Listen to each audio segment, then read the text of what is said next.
Hello everyone, hope you're doing well. It is Tech Talk time. We are a little bit behind, unfortunately. This week is leading into Christmas, so there's a bunch of different stuff that is going on. So sorry that this is going to come out a little bit late. Hopefully everything will be fine. This week's been incredibly hectic. If you don't know, my basically work stuff ramps very hard September, October, November, December. So I'm running on very little sleep, and I'm running pretty low on most things at the moment. Should be better probably should be better in January, but until then, we're going to be running on fumes. So the Tech Talk is pretty fun. It's a podcast that we do going through the comments of the previous one. We also live stream it, so if you have questions on the fly, we can go through those too. It's been pretty fun to do. I'll have a think about what to do in the new year in terms of continuing it or changing it or moving it around. It's getting to a point now where I feel like we're repeating a lot of the same stuff over and over again, and therefore have to figure out a way of doing it. Might involve bringing people on to talk about specific things, but probably not. We'll see. I've been having a bit of a think about it. Nice to see you, Diabolly. Hopefully you're doing well. Happy Sunday. So the first comment is from Juan. Juan did the timestamps. Thank you, Juan. That's very kind of you. Mercy Boo Cop, and I'll make sure to sort something out for you. We do need to play Warner, actually, Juan. Get it done. Hey, Bloody Martin, nice to see you. Good morning. So we have JS Penne. I'm fine with the RDF LT being a premium since we have the HSTVL and the tech tree, but the Panzerhaubitze 2000 and the BMD-4M should not be premium whatsoever. I don't think any of them should be premiums. I really distaste this idea of high to high BR premiums. It's what's actually nuked the game quite aggressively.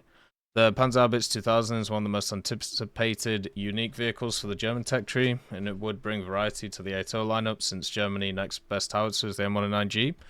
I mean, it'll depend what BR it is, of course. The other part of it is they could always just put in a variant of it as a tech tree one, and also one as a premium. The other part of it is the simple fact that it... Just remember, this is all leak stuff, and even the leaks of the Panzerhaubitze have completely changed, depending on what day you're looking at it. So, for example, it's now no longer listed as a premium in the leak list. It wasn't even listed as a premium before, but then it got listed as a premium, and then the Chinese GigaChad came out and then said it wasn't going to be a premium, so now it's listed as not a premium. So as you can see, it's kind of a bit all over the place, if I'm honest, like with how all of it's set up. So who knows what's going on with it. It just seems to be a little bit all over the place. But yeah.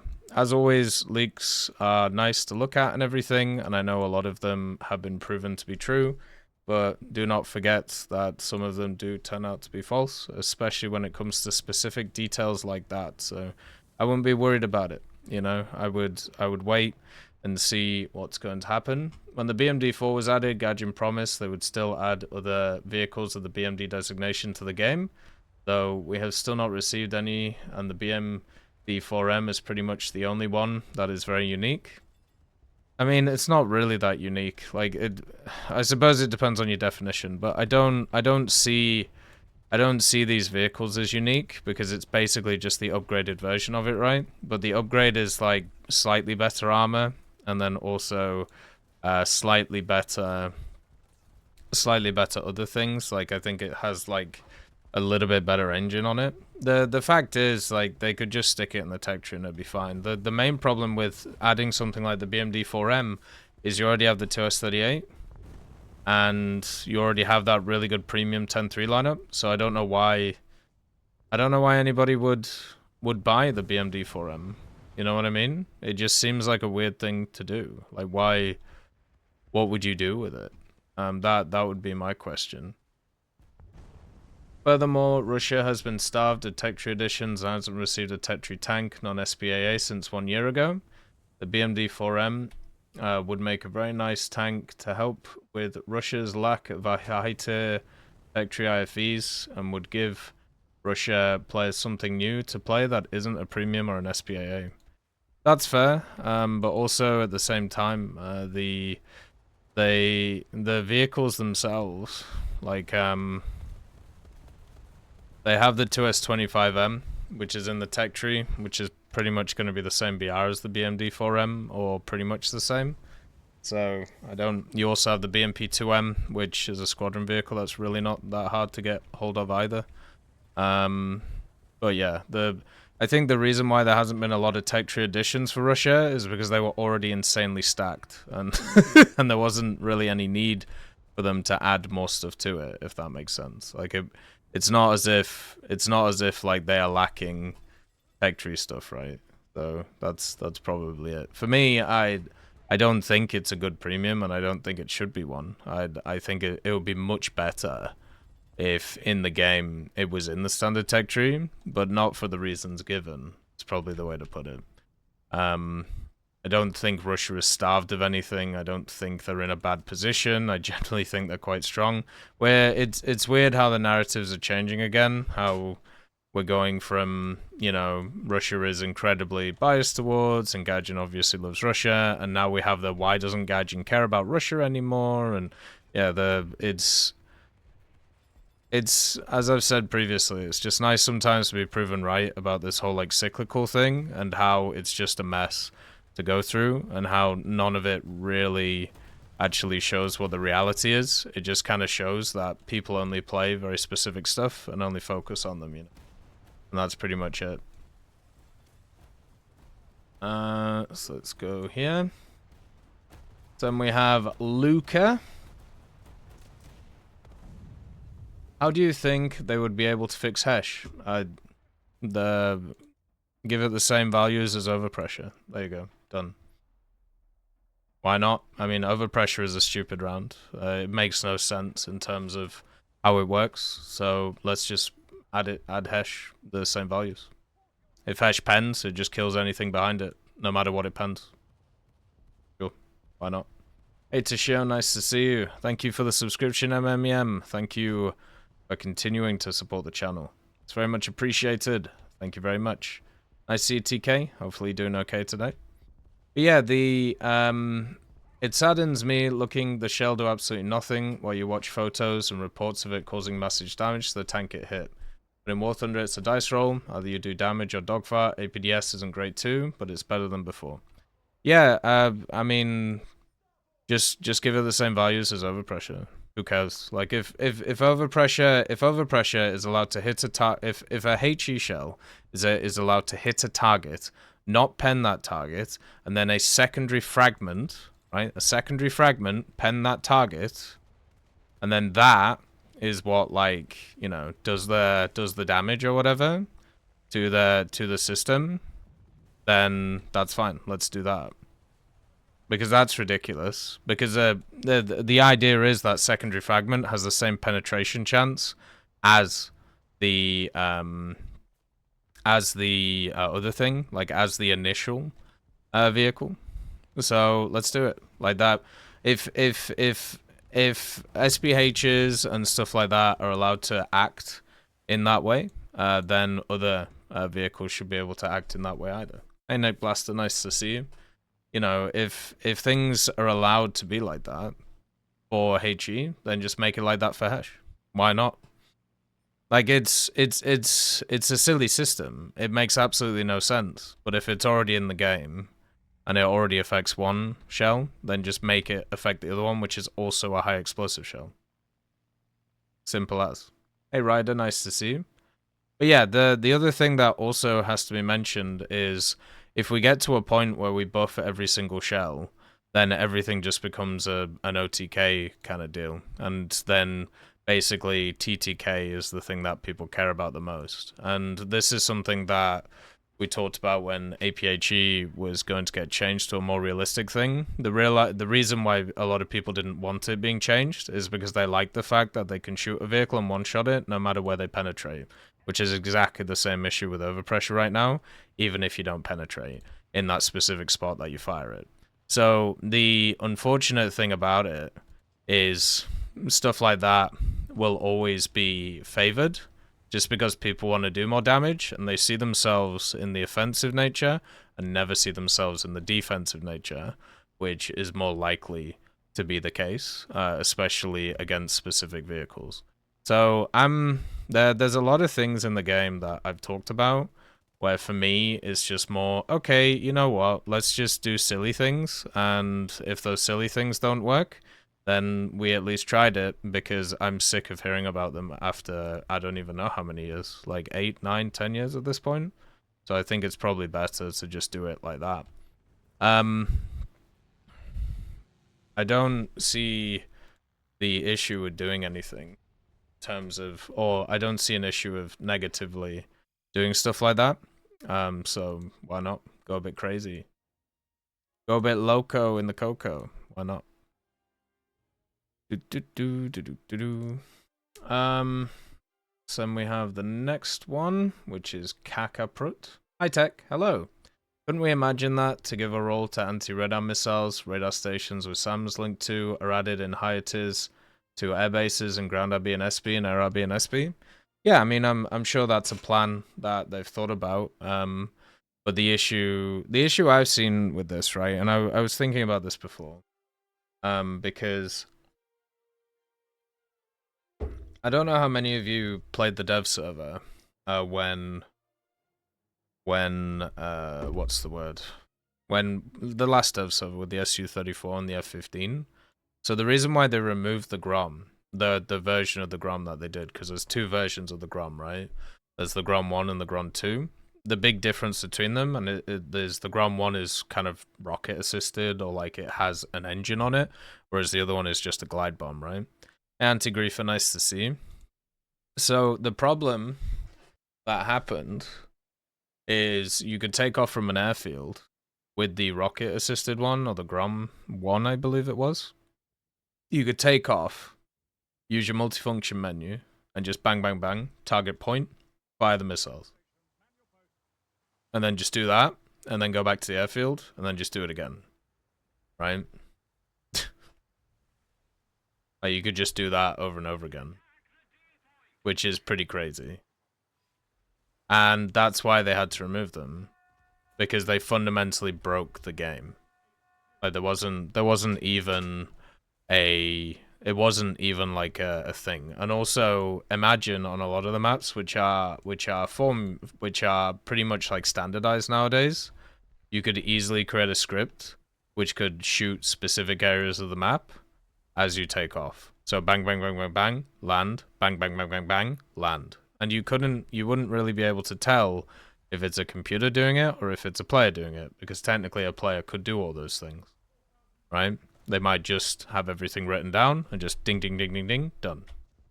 So you could effectively end air games in 5 minutes, 10 minutes, while never touching the enemy. And I know with active radar homing stuff, you have stuff which is similar, but the difference is you are at least fighting people, right? Whereas with this, you would have people who would just go after the AI and nothing else. Now, I remember in War Thunder's history, there were maps which were like this. There was a map which was the Normandy map, right? The Normandy map, which I don't think is in our rotation anymore, or at least it was changed. You could end that map in about 4 minutes, because the AI would kill each other, right? Like, they would just hammer time each other.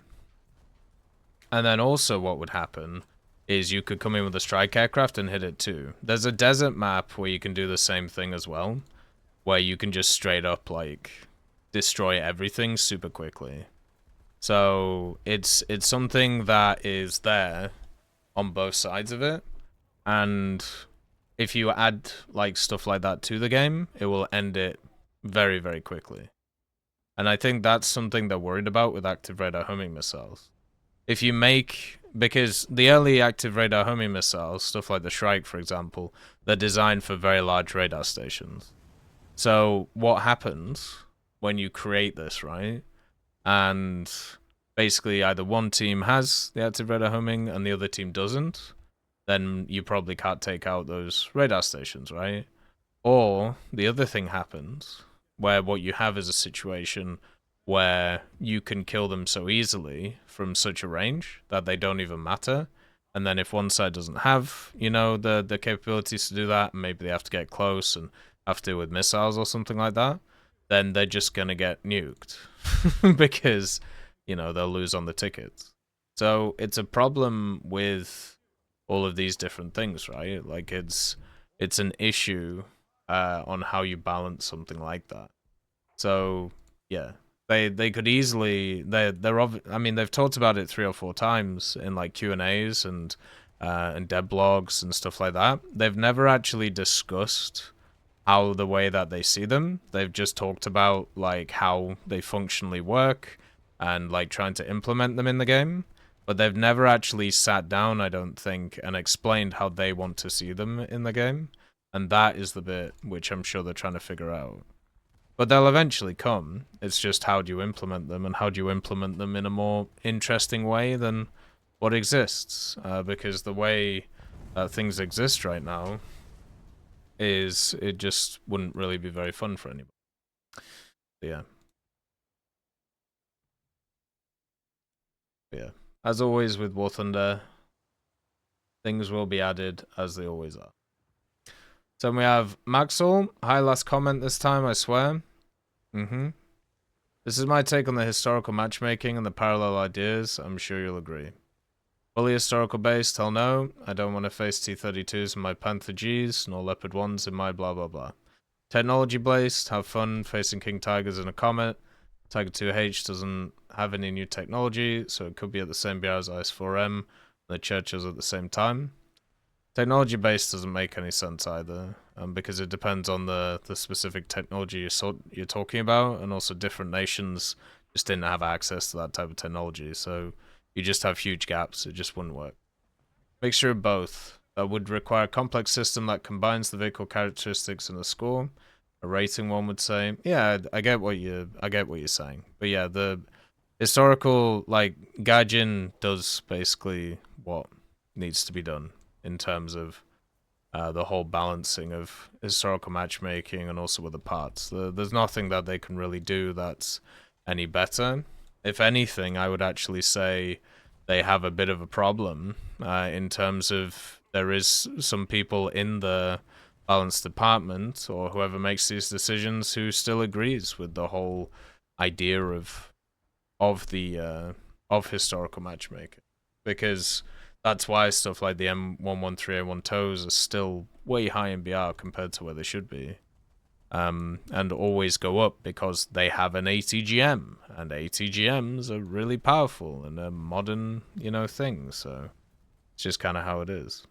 That's why it's called a chemical round. It's only basically melting the armor until going inside the tank, and sometimes the filler isn't even enough to bend the basic armor. You talking about the HESH? Yeah, but it's War Thunder, right? Like, I understand how HESH works, but we have, right at this moment in time, APHE is insanely unrealistically modeled for how it actually works. APHE is a nuke round, okay? HE is exactly the same right now, because people want it to be a nuke round, so therefore it's a nuke round. Just make HESH a nuke round. If there is no reason that I can think of in terms of a HE and an APHE, if the community has decided that with APHE, right, it is allowed to stay as a nuke round, and Gaijin has decided that HE is allowed to stay as a nuke round, therefore, HESH should also be given that. And for some reason it is not, which makes me very sad.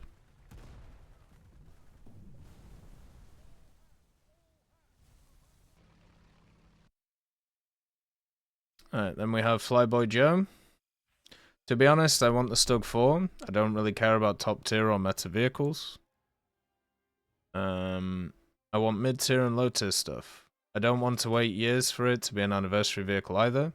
Another thing is that I want the battle pass removed. It's a shell of what it once was, and it isn't worth the time needed. The battle pass chest was a cool idea, but it shouldn't be so limited, and players should get to choose what they want. Obviously, within reason, but there's loads of past vehicles a player could choose from. Gaijin drags everything out, unless it's a top tier premium, and that's all you need is $80, and you're in Lake Flynn. I mean, the The best way to deal with these things, if you're a consumer of a product, is to stop consuming it. So if you feel like the battle pass is not worth it, then don't play it. The way that these things work, when it comes to especially free to play games, is a lot of it is statistics based, based on how many people do the thing. So therefore, if less and less people do the thing, or less and less people are interested in said thing, then they will change the thing. That's pretty much how it works. So, yeah, just make a commitment not to play it, and if enough people disagree or agree or whatever, then it will be changed. That's pretty much how these things go, right? It's the same with the event system. A lot of people stopped actually playing the game in War Thunder during certain event seasons. Like, a lot of people talk about the winter and the summer stuff being great because a lot of, like, returning players came back to the game, which is fine. Like, it's good to talk about that and true. But also, think about the workshop ones, the Build-A-Bear ones. So what happened with the Build-A-Bear ones is a lot of veterans realized it was a complete waste of time for them to actually sit there and grind out the game when they could just pay, like, peanuts for it. And the people who the thing never readjusted to that point, where, you know, the prices were high enough, even after the changes that they did to make it a little bit less easier to get the things. The prices were never high enough to actually make it make any sense. So instead, what you ended up getting is a system where it actually didn't. You might as well have just waited and bought all of the materials off the market, because you could just go and work or do something else, and then you could still get the vehicle. And Gaijin gets the money, but at the end of the day, it's a two-way street. You need people playing the game in order to fill the BR brackets, in order for people to have fun. If you don't have that, then what are we doing? We're basically just paying into a system that doesn't make any sense. So when people start thinking about that, then they stop paying in, and then everything falls apart. So they had to fundamentally change the event system because of that, right? That's how this whole thing works. So when systems change, it's because of the fact that people are unhappy with the current system, and they're showing that through not playing, right? That's just how it goes. So if you want to exercise the way to change this, the way to do it is to not take part, right, in that specific system. That's the only way, unfortunately. You know, and we've seen that with a few games recently, where there's a bunch of online games that have actually been closed down recently because of the simple fact that nobody's playing them anymore. Like, even some recent ones, like that Ubisoft one that recently just got dunked. HESH got its first big nub when the Cent Mark 10 was nuking IS-6s with it. Or IS-6 and an extra 100mm bug turret plate removed. I don't remember when HESH was good. Like, I always just remember it as crap. But yeah, that's I'm kind of sick of focusing on the 0.01% of the game that's not good, and I'd rather start focusing on the positives. But yeah, it's always the same conversations over and over. Why is HESH shit? How do we fix game modes that people hardly play? Like, it's all the negative stuff trying to increase it. Sometimes I just want to smile, but that's not how this works, unfortunately. Makes me sad sometimes. And we have Jerry. When Gaijin eventually adds submarines, I would rather them be completely useless, like the sub-event, rather than take over the game. I think they'll just be situational. That's usually how this stuff works. Also, hearing Gaijin knowledge about top tier casts as a problem is great. It would be nice if they took a look at mid-tier casts, though. It's going to be interesting to see how Gaijin does multi-piece SAM systems. Maybe they'll just squeeze all the pieces onto one truck. I mean, that's what they should do, and that's what they will do. Like, because there's no other way of doing it. Hey, Mr. Creeper, nice to see you. The simple fact with that, yeah, it's a really simple, easy fix. You just stick all the systems in one, and if people get pissed off about it, you put up a middle finger to them. Because, once again, it's just another thing where it's like, okay, we either do it this way or we don't do it at all. Right? It's like dealing with a child, right? So you just go, okay, so do you want to eat? Yeah, okay, alright, well, you gotta use a knife and fork. Oh, well, I don't want to. Okay, well, you don't get food. Like, that's unfortunately sometimes how you have to deal with certain people. Like, even as adults, it's crazy. But what I would do is I would just add them in. Like, who cares at this point? They've added a bunch of vehicles for balance purposes in naval and also in air, which were completely fake, completely fabricated. So I don't understand why we're holding to this weird standard where we can't just do that in the future because they have done it themselves. It's very weird. Yeah, mid-tier CAS is also a problem, but they're also adding a metric ton of AAs to the mid-tiers to try and solve the issue, right? So they can't really do anything until all of those SPAAs are ready and constructed, and then look at the stats and go from there, right?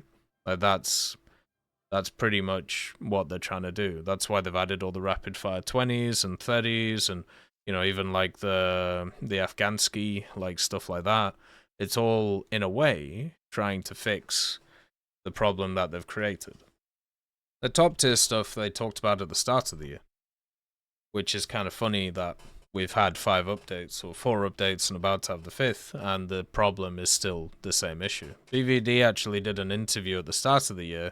Somebody asked him what's the most challenging thing about War Thunder, and he straight up said, balancing out all of the new mechanics that we had with with the current state, and how in the past, especially between the different types of vehicles, they've really struggled with that. So the problem I'm seeing is we are a year on. These issues were known at the time. Nothing has been done about it. Like, I feel like this year, I might be completely wrong on this, but we've had like 2 major BR changes this year. That's it. That have concerned ground and also some aviation stuff. Which is just like, that's tiny. And also spawn point changes, hardly changed. Like, it's... I don't understand why they don't do the band-aid fix, or the simple fix, which is just the spawn point stuff. I know a lot of people complain about it, but I don't care about their opinions, because usually they're quite biased about these things, and also don't see the other side. Like, I'm at this point now where the simple solution is right there, and they just need to start doing it. They need to start thinking about how they're going to they need to start thinking about lowering increasing the spawn costs of a lot of these air vehicles with their ordnance. It's really a simple thing. I don't understand why this has become such this large thought, or this large thing that needs to be discussed on how to balance it. The mechanisms already exist. You have the BR mechanisms. You've already completely, like, you've got to a point now where certain vehicles are so high in BR compared to their ground stuff, you have forced them to be in the top tier and nothing else. So now it's just time to increase the spawn cost, isn't it?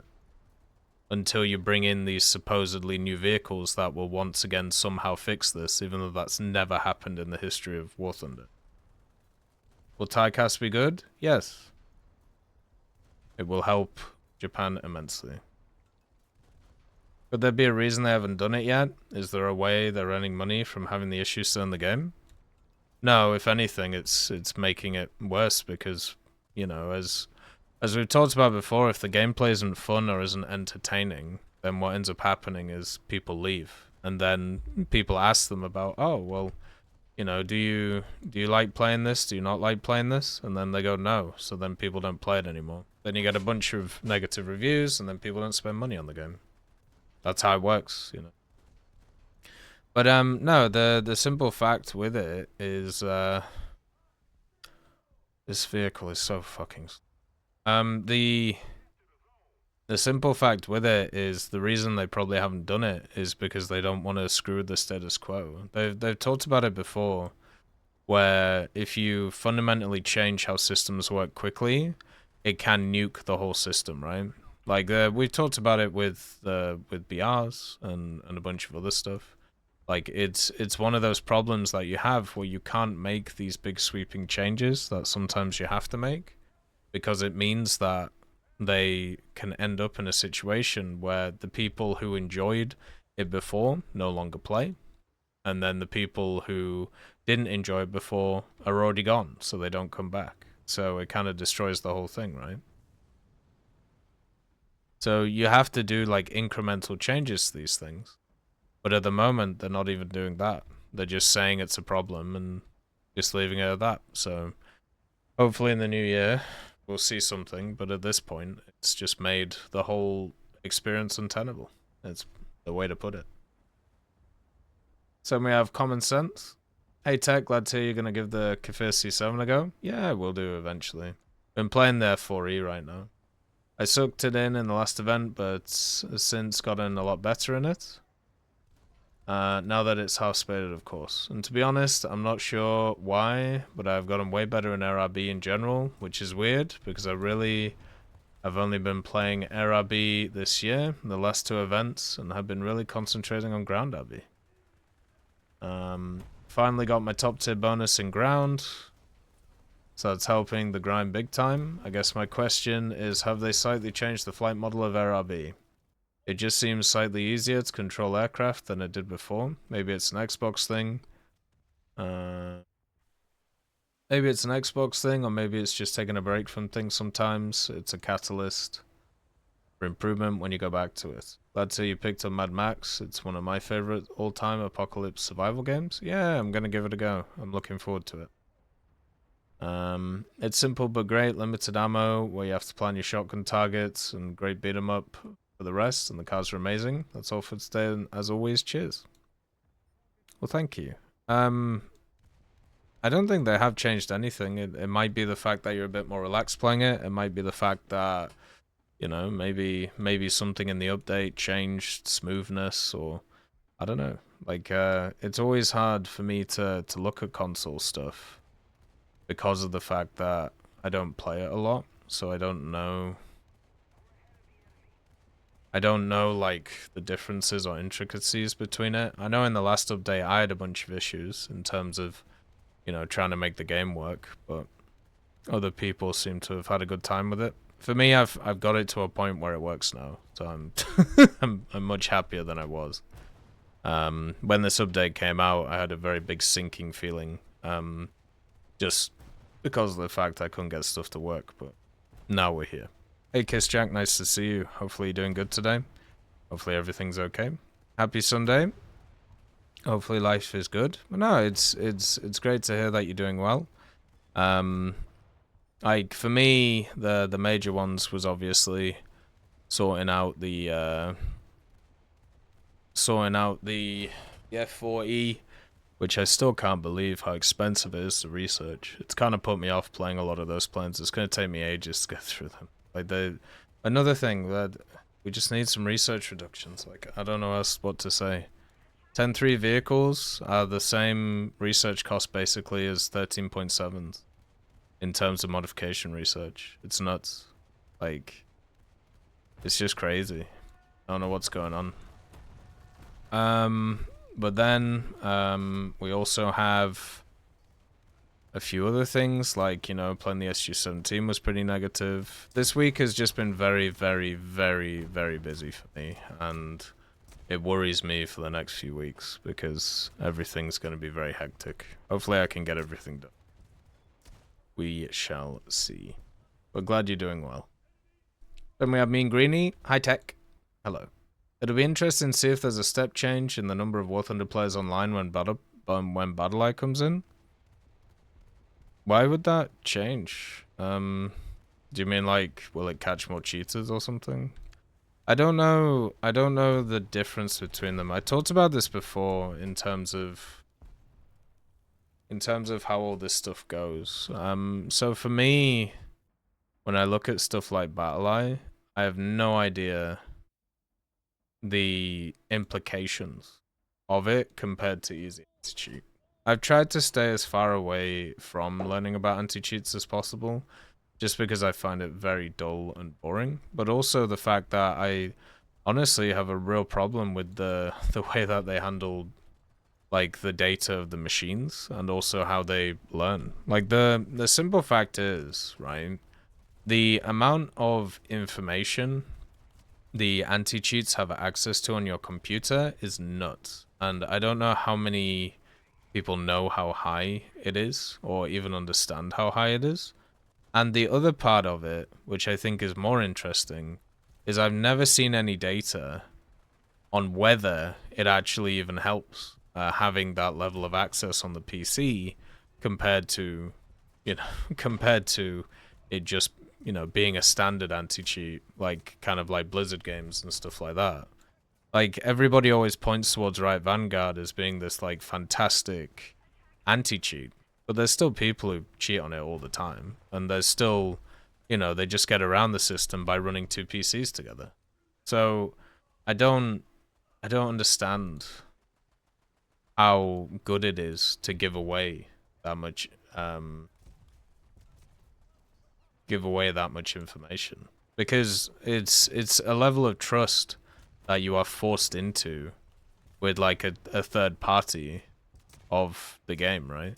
And God forbid there's no like data breaches or anything like that in terms of these things, because Jesus Christ, like that's gonna be quite a large one. Like I still remember good old Riot had a huge data breach a few years ago, which everybody's just conveniently forgot about. Kind of how it goes.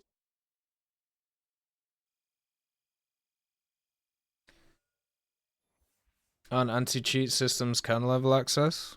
Some of them are, yeah. Easy anti-cheat is, BattleEye is, Vanguard is. But stuff like Valve's one isn't back. Hey Naruto, nice to see you. Hopefully you're doing good. Yeah, what's crazy is they said it's already on Enlisted, but if you go look at Enlisted, they also have ban logs with BattleEye on. Crazy, right? BattleEye is easy to defeat. Well, for every person I talk to who says BattleEye is crap, I get another person who says BattleEye is really good. So that's why I don't like going into the space and asking or even going through like the anti-cheat stuff, because I just get it, depending on the person I talk to, I always just get a different answer. Like, what is the example of a good anti-cheat? Why is it good? Is it because we've been told that it's good? Or is it because we've seen like posts about how many people it's banned? But what's the percentage? How many people has it missed? Like, what are the ratios? Like, unfortunately, we have no way of knowing that, right?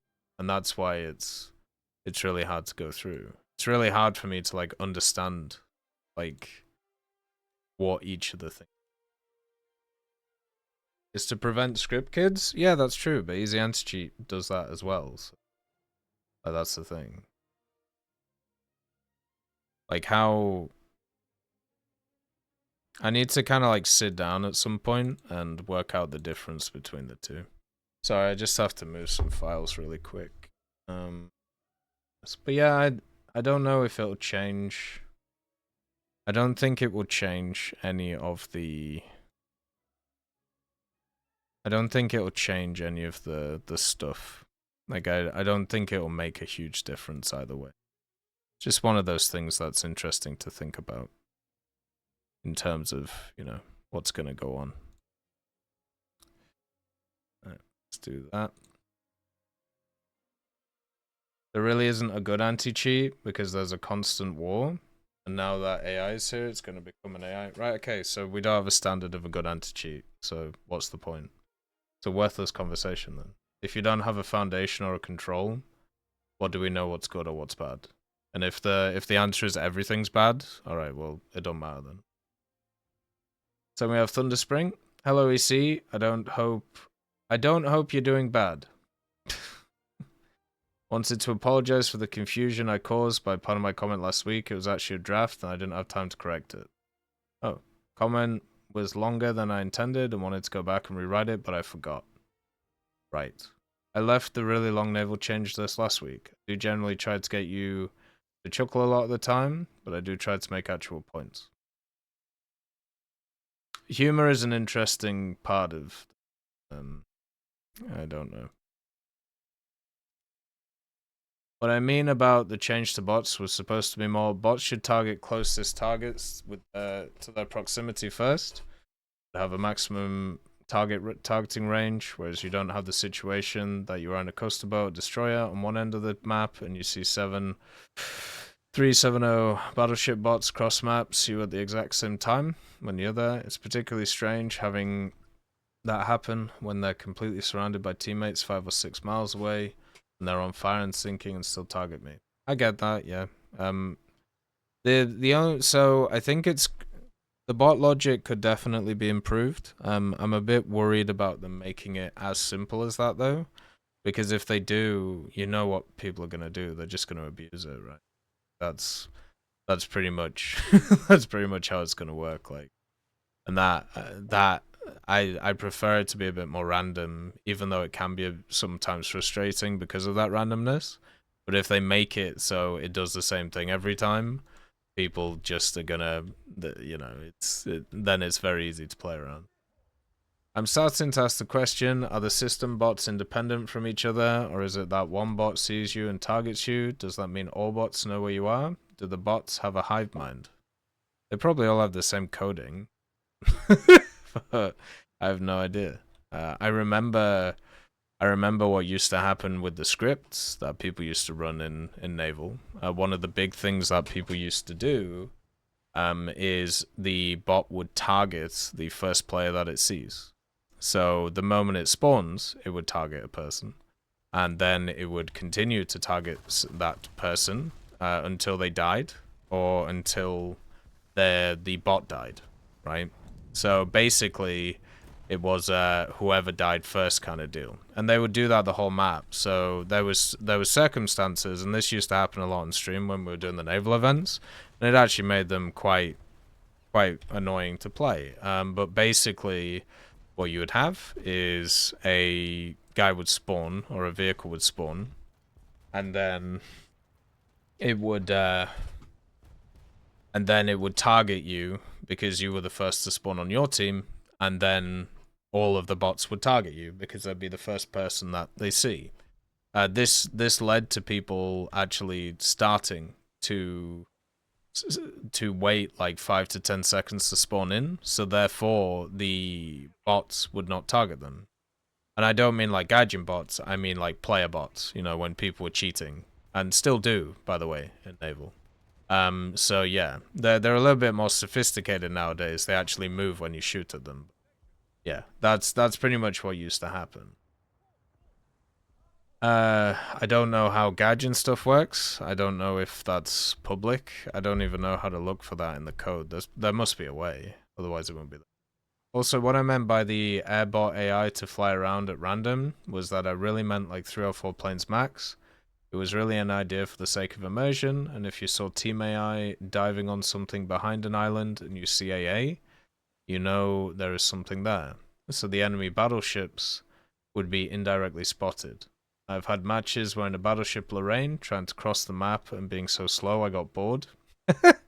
At least seeing the AA go after something would be somewhat entertaining, even if it's only 5SL AI for a plane. Although I think it should be just for naval sim, as it gets boring traveling long distances seeing nothing. Yeah, I mean that idea sounds great. You know, in Aerialistic, they used to have in very old maps, before we have the system we have now, what they used to do is you would have 3, let's call them spotter planes, that would fly around the map, and they would go around the center of the map, on both sides. So each team would have these like 3 reconnaissance/spotter planes, and then if you went near them, they would spot you for the enemy team. Now, this was like super obnoxious because, as we know in War Thunder, if you're spotted and the rest of your team aren't, then you're going to get a bunch of people who are just going to shoot you and nothing else. So it basically just become a beacon for people to fly around and create like the honeypot that, you know, people talk about. So for me, when they removed those and actually changed them, like with the CAS orientated stuff, I thought it was a lot better. And generally, I would say has been an improvement. But for naval, if there was just ones which didn't spot enemies and just kind of wandered around and added to the immersion stuff, sure, like why not? Like as long as they don't do anything silly like run into mountains and things, I'm completely fine with it. I've always one of the big things that I've always enjoyed about War Thunder is the idea of the cog in the machine, which is something we've discussed before. Like the idea that you are a part of like an ongoing battle that's going on, and you have like your effect and you do well in it, but it's not something that is it's not something that you are like, you know, John Rambo and you're just killing everything all the time. Like some people are like that, but sometimes it can be, you know, you're doing the support stuff or you're doing other stuff. So having other elements which make it feel like an actual battle, I'm all down for that. You know, I'm fully into that. That sounds really good. I bet you were playing War Thunder reading this and kept getting distracted, didn't you? Well, that's pretty much how it works. Can't really do it any other way. I feel like if I just sat down and didn't play alongside, people wouldn't believe that you can do stuff like that. It's a shame that Guardian doesn't add some of the wacky arcade maps to RB. They tried that and people hated it. There was an update. What year was it? Maybe 5, 6, 7 years ago. They added a bunch of the maps to. There still is one in RB actually. But they added a bunch of the arcade maps to RB and people despised them. Because you got the air spawn and then like you only spawned like a few kilometers away from each other. So it was basically whoever had turn fighters just won. So if you were in a Bearcat or like any American plane, you just got shat on. Like it wasn't fun at all. So yeah, people despised it, which is why it's not there right now. Obviously, that's a long time ago. Maybe things could change.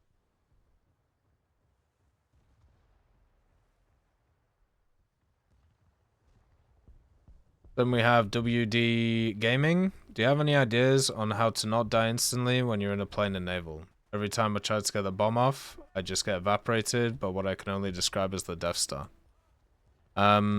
Yeah, sure. Fly higher. Drop from a higher altitude. You know, increase the distance between you and the enemy in altitude. And also, when it comes to the AI stuff, if you do micro movements left and right, they'll miss quite a lot. If you're talking about high tier, like a lot of those naval vehicles are designed to annihilate. Yeah, you're not gonna have a great time. It's not something that's ever gonna really work too well for you. It's just how it goes. But generally, that's how you do it. Just fly higher and do a little wiggle. Wiggle, wiggle, wiggle, wiggle, wiggle, yeah. Wiggle, wiggle, wiggle, wiggle, wiggle, yeah. Hey Zealot, nice to see you. Nice to see you too, SHD. Hopefully you're doing good today. Hey Tashio, nice to see you too. Predatory contracts. I don't know what that was about, but it was probably something to do with labor laws, right? Normally what it is. Then we have Maxwell again. Hello Tech, I'd like to say I don't really like any of the British 6.3 tanks. The Charioteer is just a Comet with a better but a full higher BR. The FV4005.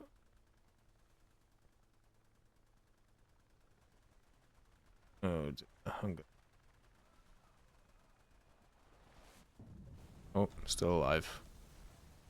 The FV4005 is a worse M109, and the M109 is not my thing either. Yeah, because overpressure is ridiculous. Then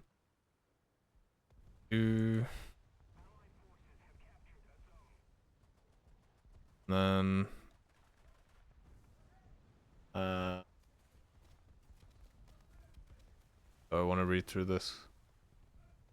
I only bothered playing the UK for the Cent Mark 10 and the Conqueror, so they better be good, as when I get there... I'm just dying.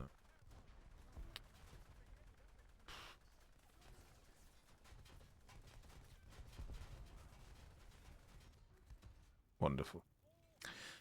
Well, they're playing the UK for the Cent Mark 10 of the Kong, so they better be good when I get there in both the UK and the France. I said to myself that I will get all the tanks before I go to the 7-7 lineup, and that I've been looking forward to that, but I changed my mind. I'll get the 7-7s and grind out the rest of them and decided to climb the trees. The 9-3 German lineup seems alright for now. The T-72 isn't as much of a monster as I thought. It was fighting, it was with the time, and it'll get better with the 3BM22 or something. The KPZ-70 is nice, but the stock heat kind of kills it the same VR as the Leopard 105, which is kind of lost inside of the 80GM horrible tracking. Also, I'd like to say that the M48 is also kind of trash. It gets better reload than the M47, but the grind to get it of a match with an M47 is too much, and there are 2 other 7-7 tanks for the US in the morning. So the speaker, I remember CC that used APBC round in the M103, but it seems to have 50% chance they'll do any damage, or it's just low DFS. What do you think? It depends what target you're shooting at when it comes to the M103. Like APBC works with most vehicles that you shoot at. But yeah, it honestly depends on what you're firing at. Mostly it's okay though. It's fine. The problem with the M103 is the long reload, so you can actually end up shooting a target or shooting something, and you're kind of stuck there waiting for it to go on, which can be a bit annoying. Final thing for now, I don't really like the 80 USSR lineup as much as I thought I would. The Object 96 is basically broken, but the T-5449 needs its CZPS to be better with the other 771, and the BMP-1, although good I have. Already spaded one of the German trees, so it's not that appealing. Oops. Fair enough. For most of the complaints above, I'm guessing I'll change my mind when I get more modifications like I did with the basically any lineup or whatever. I'll complain freely now, so if this was a long but a bit of a yapper and I play different nations. It's fine, like, it's okay listening to people's inner monologues. I pretty much listen to them every day, so just how it goes. I feel like at that point, though, it would be better just to make videos about these things. So, talk about your thoughts, get more opinions. Generally a good idea. Then we have Radioactive Lambo. Hey Tech, I was wondering if I should buy the SU-39 or the ML for the Christmas sales. I plan to use them either in ground RB, as I have top tier Russian ground, but I only have rank 4 Russian air. I need better CAS, but I also want an aircraft that does the air RB grinding. Any thoughts? SU-39 is terrible in it. I'd like the SU-39 more, but I don't know if I'd be more fun in air RB than the ML. I think what you should do is wait for the sales, and I'll let you know what to buy. That's generally the way to go. Since we don't know what's going to be in the sales, I don't want to give you false hope, and then going from there. So I'll make videos on it when they come out. Then we can sort it. So we have Maxwell again. High Tech. I'm putting the second comment right after the first because I'll forget it. I'm an old player. I was here when people called it Cheat FS back when it cost me the Leopard 1, so it was hard to break even. I was even here with the OG Volcalamsk was a thing. I know the history of the trees to an extent, and I know that at some point the Abrams was at 9.3. I don't remember that. I don't know anything about the air trees. What were the BRs back in the day, and how did the meta change with the BRs throughout the years? That's a big question. So basically, when War Thunder started, it was only an air game, okay? They had plans to add ground and naval and everything else along the way, so it wasn't something that was just limited to air. But when it started, the system was a tier system. So instead of the BR system that you have now, you had 20 tiers. So vehicles were different tiers. And when you unlocked a different tier of a tech tree, you would unlock all the vehicles in that tier. So let's say, I don't know, a bunch of BR 3.0 vehicles are like tier 2. When you unlock tier 2, you unlock all of them. You can research them and play them and all that. So back then, there was like the MiG-15, which was high tier, the Me-262, the early Sabres and things like that. That was like the highest tier 20 as it was called back then. I think after about maybe 6 months to a year, they shifted to the BR system and the new research system that we have now, which we've had since then, which has been a much better success, because back in the day, you had like level 12 vehicles going up against level 20 vehicles because there just wasn't enough people queuing. And so the matchmaking was a lot worse than it was today. So when they added in the new matchmaking, it's so much better than what they had back then. So yeah, that's pretty much how it went. BRs have obviously massively increased compared to what they used to be, but those areas haven't actually changed that much. So for example, like stuff like the Tiger Cat and things like that, I still think were like around 5.7 or 6.0. Can't remember exactly. I'd have to look at old videos. But yeah, it was kind of interesting to see like how the system completely changed in terms of how it all went. Hey, Ball Executioner, nice to see you. Happy Sunday. Hopefully you're doing good. But yeah, simple as that. From my experience as a German to the USSR player, it seems like the US and UK get planes that have more ammo, more ordnance, better turn rates, and kinda often better climb rates as well. I know the German 20mm is hard, but it doesn't seem fair. Am I getting it wrong? Yeah, you're getting it wrong. Stat cards are pretty much worthless in terms of So I know a lot of people focus on the missiles at high tiers, but at low tiers, the stat cards just lie to you because they give you very specific situation stats. And when you're actually flying those vehicles, you don't end up in those situations very much. So it's just not something that's really worth it or really that useful to look at. So if you're looking at a stat card and it says what the turn rate of a vehicle is, or you know what it's supposed to do in terms of that, it's worthless. It's a complete waste of time. So just instead, what you need to do is play the vehicles, and then you'll work out why. Most of like the ammo and stuff like that is all just down to doctrine as well, like what the planes were designed to do and what they do. Like a lot of the American planes have a lot of fuel on board, they have a lot of ammo, you know, they have a lot of weight and with big powerful engines because they were designed to be like interceptors, or they were designed to support the bombers, and also designed to go longer ranges in the Pacific and also like other places. So you know, it isn't as simple as that, but we could maybe go into the history of specific vehicles and do it like that, but I don't really want to right now in this tech talk. Maybe in the future. I think I should do a video. We could definitely do a video on the first or initial kind of tier system that Gaijin did, because it's amazing how they went from the tier system to the one they have now. The one that they have now is just so much better and everything. Like it's not even a competition. That tier system would have never worked in the long run, which is why they fundamentally had to change it. Like I know there's a lot of people out there who would enjoy